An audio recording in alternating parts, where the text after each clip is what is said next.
Hello everyone, எல்லாருக்கும் வணக்கம். Welcome to YouTube channel nursing update. So எல்லாருக்கும் இண்டிபெண்டன்ஸ் டே வாழ்த்துக்கள் சொல்லிக்கிறேன்.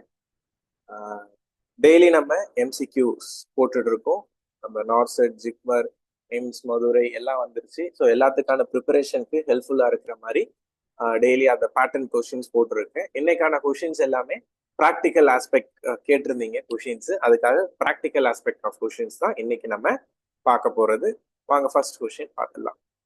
The most effective way to break chain of infections.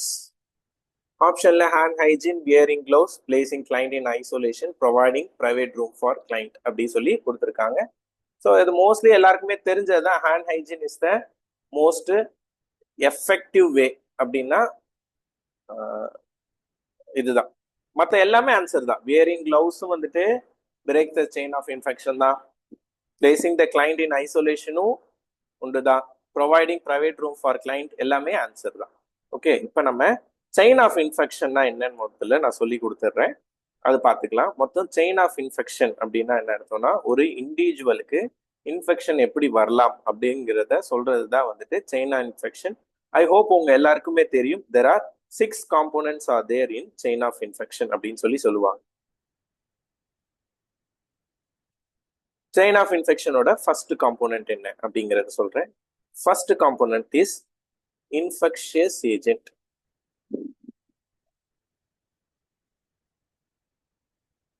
Infectious ஏஜென்ட்னு ஒன்று இருந்தாதான் உங்களுக்கு டிசீஸ் வரும். கரெக்டா? ஸோ அதான் நம்பர் 1. Number 2 is reservoir. ரிசர்வாயர்னா என்ன? எதுல அது வந்து மல்டிப்ளை ஆகுது, அதோட நம்பர்ஸ் அதிகமாகுதோ அது பேர் தான் ரிசர்வாயர் அப்படி சொல்லி சொல்லுவாங்க. Number 3 portal of exit. Number 4 mode of transmission. Mode of transmission என்ன? இப்போ மஸ்கிட்டோ பைட்னால வருதா, இந்த ஃபுட்டுனால வருதா, ஃபீகோ ஓரல்னால வருதா, அதான் mode of transmission. Then portal of entry. இப்போ மஸ்கிட்டோனா மஸ்கிட்டோ பைட் பண்ணும், அப்பதான் நம்மளுக்கு வரும். ஓகேவா? Next last is susceptible host. இதான் வந்துட்டு 6 chain of infection or mode அப்படின்னு சொல்லுவாங்க. இதுல 6த்துல ஏதாவது ஒன்று நீங்க பிரேக் பண்ணாலுமே டிசீஸ் வராம பார்க்கலாம். அதுல மோஸ்ட் எஃபெக்டிவ் பாத்தீங்கன்னா ஹேண்ட் ஹைஜீன் தான். ஓகேவா? ஸோ ஆஸ் யூஷுவல் நான் எப்பயுமே உங்களுக்கு ஒரு கொஸ்டின் சொல்லி கொடுக்கறது இல்லை. உங்களுக்கு ஒரு கொஸ்டின் இல்லாம 3-4 கொஸ்டினாவது ஒரு கொஸ்டின்ல இருந்து சொல்லி கொடுக்குறேன். ஓகே, ஹோப் பிடிச்சிருக்குந்தா தயவு செஞ்சு சப்ஸ்கிரைப் பண்ணிருங்க, உங்க ஃப்ரெண்ட்ஸ் எல்லாருக்குமே ஷேர் பண்ணுங்க. செகண்ட் கொஸ்டின் பார்க்கலாமா? Principle of good body mechanism include which of the following concept அப்படி சொல்லி கேட்டிருக்காங்க. நான் ஆல்ரெடி சொல்லிட்டேன் ஸ்டார்டிங்ல, இது எல்லாமே ப்ராக்டிக்கல் ஓரியன்டட் கொஸ்டின் சொல்லிட்டு கொஞ்சம் நம்ம யோசிக்கிற மாதிரி தான் இருக்கும். கொஸ்டின் ரொம்ப என்னடா இதெல்லாம் ஒரு கொஸ்டினா அப்படின்னு தோணாதான் செய்யும். ஆனா இந்த மாதிரி கொஸ்டின் தான் நம்ம ரொம்ப ஜாக்கிரதையா எழுதணும். ஓகே, ஆப்ஷன்ல என்னென்ன இருக்குன்னு பார்த்துடலாம். Keeping the knees in locked position, bending at the waist to maintain centre of gravity, maintaining a wide base of support and bending at knees, holding object away from the body for improved leverage அப்படி சொல்லி கொடுத்துருக்காங்க. So இதுல ஆக்சுவலா answer வந்து உங்களுக்கு டைரக்டா தெரியும். Maintaining a wide base of support, bending by knees அப்படிங்கிறது எல்லாருக்குமே தெரியும்னா. சப்போஸ் ஆன்சர் தெரியலனாலும் எப்படி எழுதலாங்கிறத சொல்றேன் பாருங்க. இப்ப இந்த கொஸ்டின்ல 2 ஆப்ஷன் ஒரே மாதிரி இருக்கு பாருங்க. பெண்டிங் அட் த வேஸ்ட் ஒரு option, then bending at the knees இன்னொரு ஆப்ஷன். 2 ஆப்ஷன் இருக்கா? அப்பனா என்ன அர்த்தம்?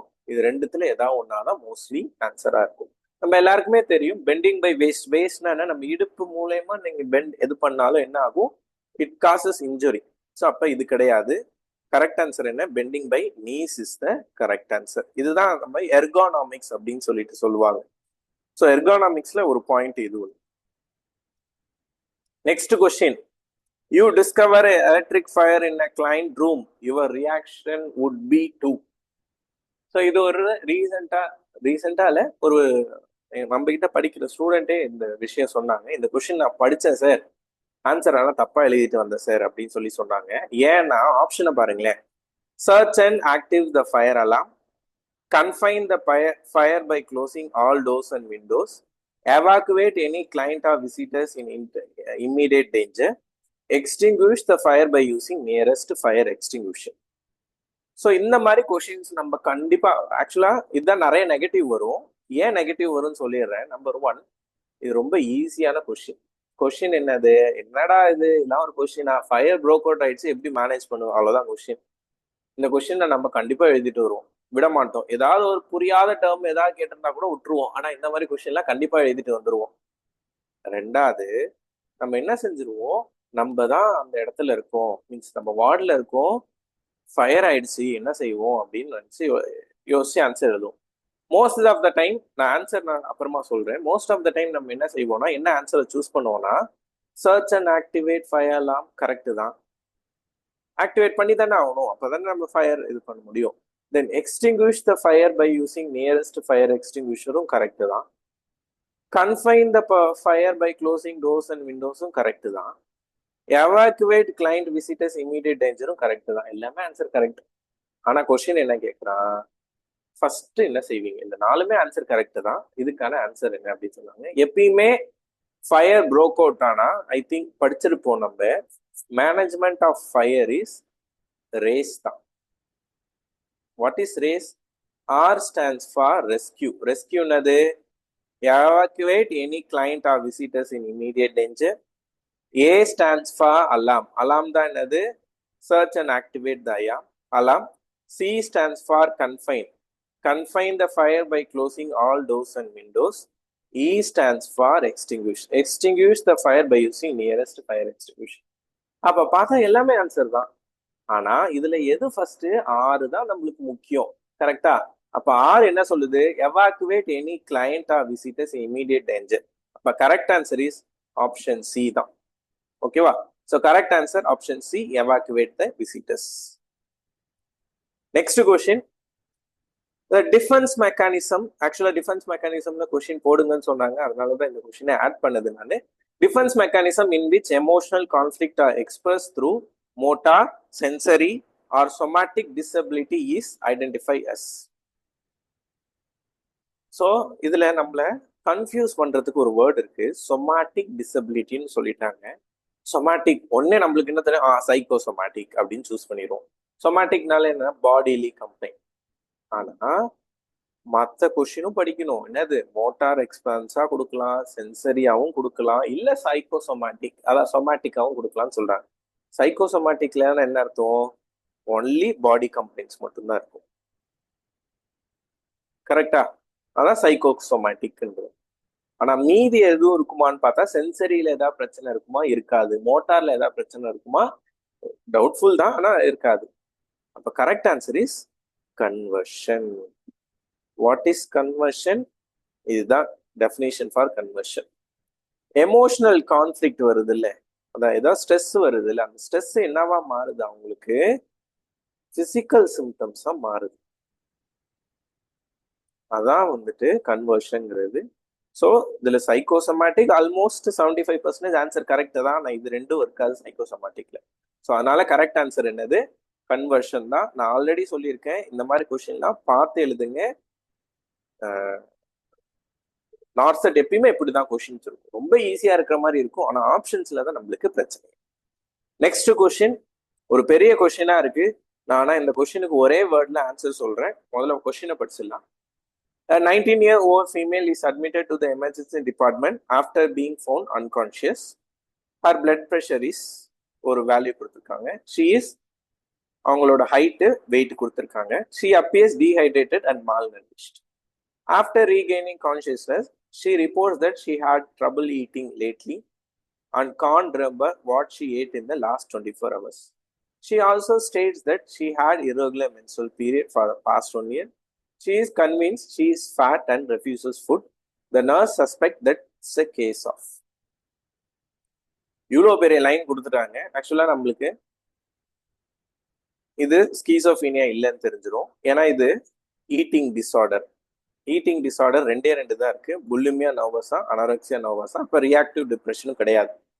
இதுல ஒரே வார்த்தை என்ன தெரியுமா, she is convinced that she is fat and refuses food. First keyword. 2வது கீவேர்டு irregular menstrual period. எவ்வளோ பெரிய கொஸ்டின், ஒரு 5 லைன் கொடுத்துருக்காங்க. ஆனா இந்த 2 வார்த்தையில ஃபுல் கொஸ்டினுக்கு ஆன்சர் முடிஞ்சிச்சு பாத்தீங்களா. It is a anorexia nervosa. ஏன் அனாரெக்சியா நர்வஸா? அனாரெக்சியா நர்வஸால தான் என்ன இருக்கும், அவங்க நான் குண்டா இருக்கேன்னு ஃபீல் இருக்கும், அதனால சாப்பிட மாட்டேன். ஆனா புல்லிமியா நர்வஸா அப்படி கிடையாது. ஈட்டிங் பிஹேவியரை தான் அவங்களால கண்ட்ரோல் பண்ண முடியாது. நிறைய சாப்பிடுவாங்க, ஐயோ நிறைய சாப்பிட்டோமே ஃபீல் பண்றது புல்லிமியா. அனாரெக்சியா நர்வஸால என்னது, ஐயோ நான் குண்டா இருக்கேன்னு ஃபீல் தான் இருக்கும். அப்ப கரெக்ட் ஆன்சர் என்ன, அனாரெக்சியா நர்வஸா தான். எப்பயுமே இந்த மாதிரி பெரிய பெரிய கொஸ்டின் இருக்கும் போது அந்த குட்டி வேர்டு, ஒரு வேர்டு 2 வேர்டு இருக்கும் பாருங்க, அதை நீங்க சூஸ் பண்ணாலே ஆன்சர் நீங்க சூஸ் பண்ணிடுவீங்க. ஓகேவா? So next question, which of the following is not a feature of HELLP syndrome அப்படின்னு சொல்லி கேட்டிருக்காங்க. ஹெல்ப் சிண்ட்ரோம் எங்க இருக்கும் நம்மளுக்கு, நம்ம எல்லாரும் ஹெல்ப் சிண்ட்ரோம் எங்க இருக்கும்னு பாத்தீங்கன்னா இந்த ப்ரீ எக்லாம்சியால இருக்கும். உங்க எல்லாருக்குமே தெரிஞ்சது தான். ஹெல்ப், ஹெச் ஸ்டாண்ட்ஸ் ஃபார், இதுல இருக்கு நான் சொல்லிடுறேன், haemolysis. EL stands for elevated liver enzymes. LP stands for low platelet count thrombocytopenia. மூணுமே முடிஞ்சிச்சு, மீது என்னது, ஈஸ்னோஃபீலியா தான். ஹெல்ப் சிண்ட்ரோம் அதான். ஹெச் ஸ்டாண்ட்ஸ் ஃபார் ஹீமோலைட்டிக் அனீமியான்னு கொடுத்துருக்காங்க. ஆக்சுவலா ஹீமோலைசிஸ் ஆனாலே அனீமியா வரும், அது டிஃபால்ட்டா எல்லாமே இருக்கிறது தான். EL stands for elevated liver enzymes, அதை தான் ரைஸ்டு லிவர் என்சைம்ஸ் கொடுத்துருக்காங்க. LP stands for low platelet count தான் என்ன கொடுத்துருக்காங்க, த்ராம்போசைட்டோபீனியான்னு மாத்தி கொடுத்துருக்காங்க. ஸோ கரெக்ட் ஆன்சர் ஈஸ்னோஃபீலியா தான். ஈஸ்னோஃபீலியா ஹெல்ப் சிண்ட்ரோம்ல இருக்காது. Last nursing question, killed vaccine is, வேக்சின்ல எது கில்டு அப்படி சொல்லி கேட்டிருக்காங்க. ஆப்ஷன்ல ஓபிவி இருக்கு, பிசிஜி இருக்கு, எம்எம்ஆர் இருக்கு, ராபிஸ் இருக்கு. நம்ம எல்லாருக்குமே தெரியும் OPV is a live vaccine, IPV தான் கில்டு வேக்சின், பிசிஜியும் லைவ் வேக்சின் தான், எம்எம்ஆரும் லைவ் வேக்சின் தான். மீதி என்ன, rabies is a killed vaccine. So correct answer is rabies. Option D, rabies தான் கரெக்டான ஆன்சர். வாங்க அடுத்தது ஆப்டிடியூட் சம் போட்டுடலாமா? Yes. What number should come next அப்படின்னு சொல்லிட்டு ஏதோ ஒரு சீரீஸ் கொடுத்துருக்காங்க. 125, 80, 45, 20 கொடுத்துருக்காங்க. இந்த மாதிரி தெரியாதப்ப ஃபர்ஸ்ட் என்ன செய்யணும்னு சொல்லிடுறேன். ஃபர்ஸ்ட் இந்த சீரீஸ் எப்படி போகுதுன்னு பாருங்க. மைனஸ் ஆயிட்டே போதா, அதிகமாயிட்டே போதா, ஓகேவா? கம்மி ஆயிட்டு தான் போகுது. 125ங்கிறது 80 தான் மாறி இருக்கு, 80 45 மாறி இருக்கு, அந்த மாதிரி கம்மி ஆயிட்டே தான் போகுது. அப்பனா இது கம்மியாக்குற சீரீஸ் தான். அதிகமாகிற சீரீஸ்னா அதிகமாகிற மாதிரி பார்த்துக்குவோம். இப்போ 125க்கும் 80க்கும் எவ்வளவு டிஃபரன்ஸ்ன்னு பாருங்க, 45 டிஃபரன்ஸ். ஓகேவா? அடுத்தது 45 இருக்கு, ப்ராபபிலிட்டி இருக்கலாம். ஆனா அடுத்தது என்னன்னு பார்க்கலாம். 80க்கும் 45க்கும் எவ்வளவு டிஃபரன்ஸ்ன்னு பாருங்க. 80க்கும் 45க்கு எவ்வளவு டிஃபரன்ஸ், 45னா 50, 35 டிஃபரன்ஸ். அடுத்தது இங்க 35 இல்லை, அப்பனா நம்ம நினைச்ச ஃபர்ஸ்ட் ஆப்ஷன் கிடையாது, ரெண்டாவது ஆப்ஷன். 45க்கும் 25க்கும் டிஃபரன்ஸ் எவ்வளோ, 25. அப்ப எப்படி வருது, 45, 35, 25 வருது. அப்ப அடுத்தது என்ன வரணும், 15 வரணும். கரெக்டா? 45, 35, 25, 15. அப்ப 20 minus 15 எவ்வளோ, 5 தான் ஆன்சர். So correct answer is option B, 5. அதுக்கு அடுத்தது என்ன வரணும் கூட நம்ம இப்ப சொல்லலாம். 5க்கு அப்புறம் என்ன வரணும், 15க்கு அப்புறம் 5. அப்ப 5 minus 5 0. அதுக்கு அடுத்த சீரீஸ் கூட நம்ம கண்டுபிடிச்சிட்டோம் பாத்தீங்களா. கேட்ட ஆன்சரோட எக்ஸ்ட்ராவே போறோம். இதான் சீரீஸ். எப்பயுமே நியூமெரிக்கல் சீரீஸ் கொஸ்டின் எது வந்தாலும் அதுக்கான ஃபர்ஸ்ட் என்ன பண்ணணும், எப்படி அந்த சீரீஸ் போகுதுன்னு கண்டுபிடிச்சாலே போதும். அதிகமாயிட்டு போகுதுன்னா எப்படி அதிகமாகுது, அடிஷன் ஆகுதா மல்டிப்ளிகேஷன் ஆகுதா, கம்மி ஆயிட்டு போகுதுன்னா மைனஸ்ல போதா, அதான் சப்ராக்ஷன்ல போதா, இல்ல டிவிஷன் ஆகுதான்னு கண்டுபிடிச்சாலே நம்ம most of the time answer நம்ம கண்டுபிடிச்சிருவோம். ஓகேவா? So last question, English based question. The kitchen is dash the back of the house. So kitchen வீட்டுக்கு பின்னாடி இருக்கு. இது தமிழ்ல நம்ம எழுதிட்டோம். ஆனா இங்கிலீஷ்ல preposition in, on, by, at. ஓகேவா? உங்க எல்லாருக்குமே தெரிஞ்சதுதான் பை. பை எப்ப வரும், யாராவது எடுத்துட்டு வந்திருக்காங்க, சம்படி எடுத்துட்டு வந்தாங்க, அந்த மாதிரி வரும்போது தான் பை வரும். இன், ஆன். ஆன் எப்பயுமே என்ன அர்த்தம், the pen is on the table. ஓகேவா? above மேல அப்படின்னு சொல்றது தான் நம்ம என்ன செய்யறோம், ஆன்னு சொல்லிட்டு சொல்றோம். இன்னுனா என்ன அர்த்தம், இன்சைடுன்னு அர்த்தம். கிச்சன் இஸ் இன்சைட் த ஹவுஸ்ன்னு இருந்தா கூட நம்ம இன்னும் கூட ஏதாவது யோசிக்கலாம். ஆனா பேக் ஆஃப் த ஹவுஸ், பேக்னா என்ன, பின்னாடி. பின்னாடிங்கிறது எதை சொல்லுவோம்னா at the back of the house. The kitchen is at back. At எப்பயுமே எங்க சொல்லும், அட் டினோட்ஸ் த பிளேஸ்.